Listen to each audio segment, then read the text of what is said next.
La France vaut toujours le détour. Pour cette vidéo YouTube, nous avons visité 2 exploitations familiales lors de la récolte des céréales. Nous vous présentons maintenant les 2 fermes et les machines agricoles qu'elles utilisent.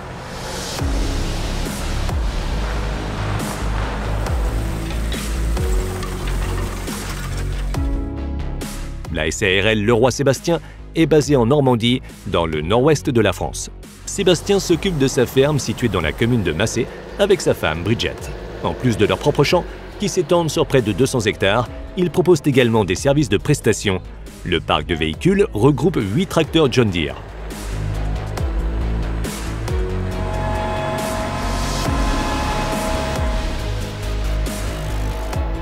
L'équipe de l'entrepreneur prépare les machines agricoles de bon matin. Parmi les nombreuses tâches, il faut notamment dépoussiérer les moissonneuses-batteuses.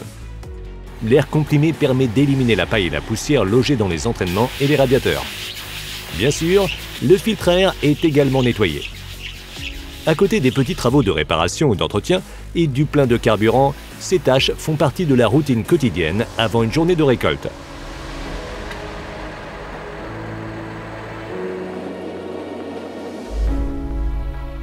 Pendant ce temps, Sébastien attelle les tracteurs et les outils portés.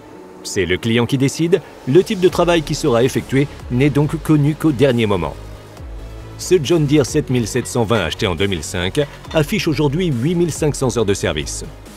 Un quadro est attelé à l'arrière du tracteur. Aujourd'hui, ce co-carling Rebelle de 8 mètres doit être tiré par le 6250R.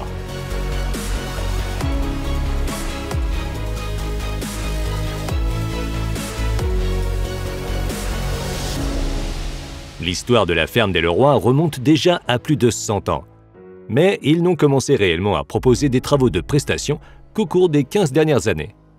Sébastien a débuté la prestation avec l'application de produits phytosanitaires qui reste jusqu'à aujourd'hui sa principale activité.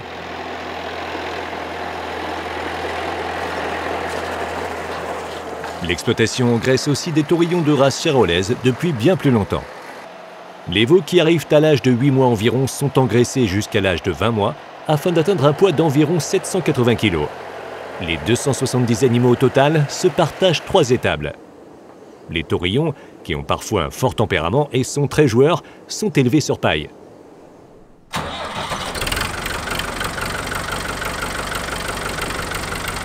Comme la majorité de la ration alimentaire, cette paille provient des propres champs de l'exploitation. Le Fiat Someca est maintenant le plus ancien tracteur de la ferme. Ce véhicule fabriqué en 1978 compte désormais plus de 10 000 heures de service. Bridget s'occupe de la litière qui est renouvelée tous les jours. Originaire d'Australie, c'est là-bas qu'elle a rencontré son mari Sébastien, venu comme travailleur saisonnier à la fin de ses études d'agriculture. Le couple a finalement décidé de s'installer en France.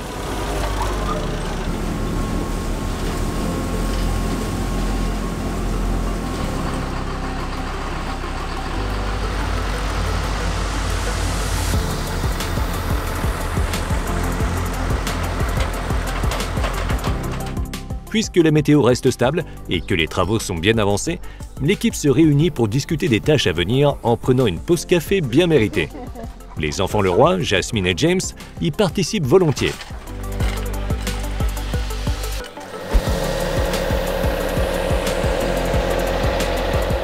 Non loin de la ferme, les travaux des champs débutent enfin. Le puissant moteur de 170 chevaux du 7720 se fait entendre de loin.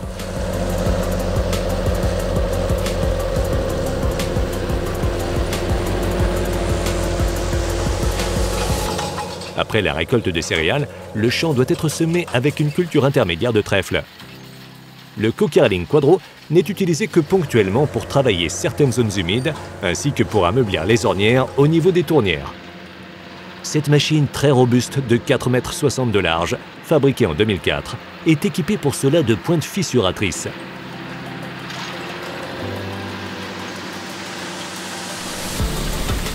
Le gros du travail de déchômage est réalisé par le déchômeur à disque Rebelle de 8 mètres de large. Les sols de cette région sont difficiles à travailler. Pour économiser les coûts de production et les ressources, l'exploitation a décidé il y a 20 ans déjà de ne plus labourer les champs. Sébastien nous explique que les résultats des récoltes en sont d'ailleurs améliorés. Et pour le semis, on utilise de nouveau les fameuses machines bleues.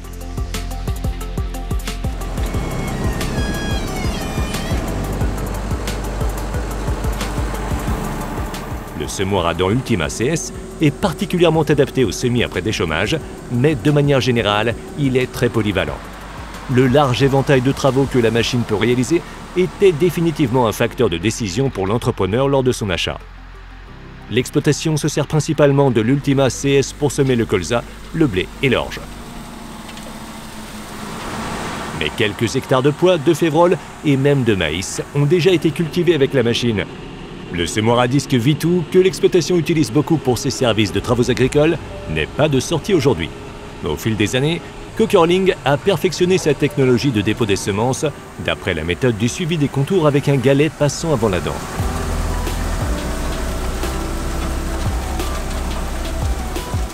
Le siège social du fabricant allemand se trouve à Werl, près de Gütersloh. Avec plusieurs décennies d'expérience dans la conception de semoirs et d'outils pour le travail du sol, Köckerling n'a rien à envier à ses concurrents. Depuis 2004, l'entreprise est représentée en France par une de ses filiales.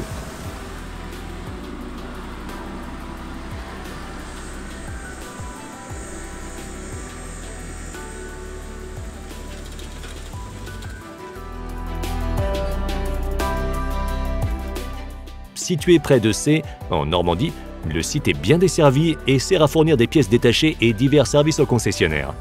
Des démonstrations et des expositions sont également organisées par l'équipe qui y travaille.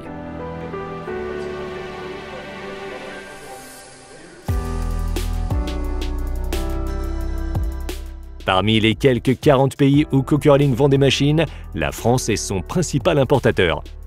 En moyenne, 25% de la production annuelle des deux usines allemandes sont livrées en France.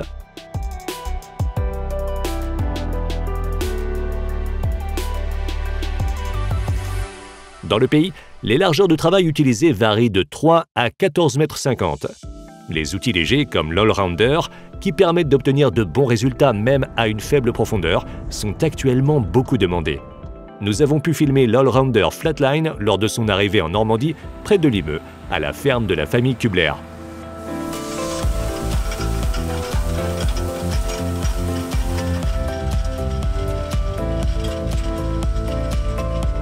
En 1992, la famille Kubler a décidé d'abandonner son exploitation agricole en Suisse et de venir s'installer en France. Marc et Benjamin, ainsi que leur père Hans-Peter, exploitent en famille près de 1000 hectares, répartis sur 3 sites dans la région de Bourges. Les Kubler pratiquent très souvent le semi-direct, mais ils se servent tout de même encore du cultivateur. Lors de notre visite, l'exploitation était en train de battre les betteraves sucrières pour ses semences avant d'incorporer les restes de récolte avec l'Allrounder. Sur les chaumes de céréales, l'Allrounder sert surtout à réduire les levées de rails grasses et de vulpins des champs.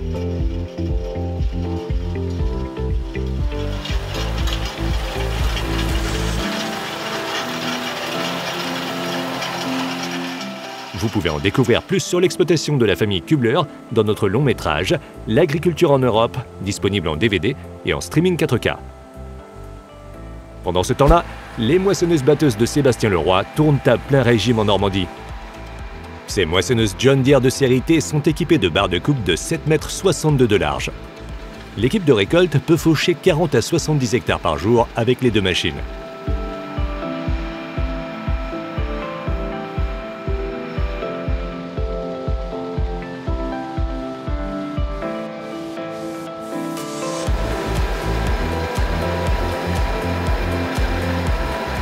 Les champs de la région offrent de bons rendements. Pour le blé, ils atteignent entre 8 et 10 tonnes par hectare. Le prix de location des terres est relativement bas et tourne autour de 200 € par hectare. À l'achat, l'hectare de terre arable varie de 7 000 à 12 000 €. La région est reconnue pour sa production de pommes et de lait. Mais selon Sébastien, les éleveurs de vaches laitières y sont de moins en moins nombreux. Des haras et des installations de méthanisation se développent aussi aux alentours.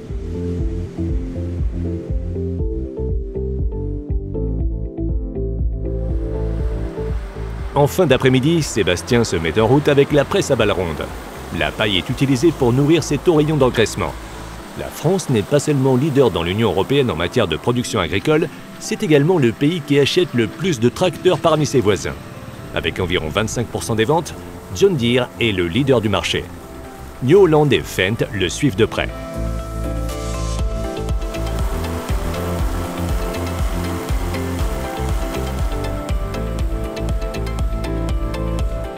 Notre excursion en France s'achève avec ces images. Nous remercions chaleureusement les exploitations Leroy et Kubler pour nous avoir autorisés à les filmer et pour avoir répondu à nos multiples questions. Dans notre prochaine vidéo, nous reviendrons visiter le nord-ouest de la France. Nous continuerons notre série de vidéos sur l'entreprise de travaux agricoles ETA Jean. Alors n'oubliez pas de vous abonner à notre chaîne.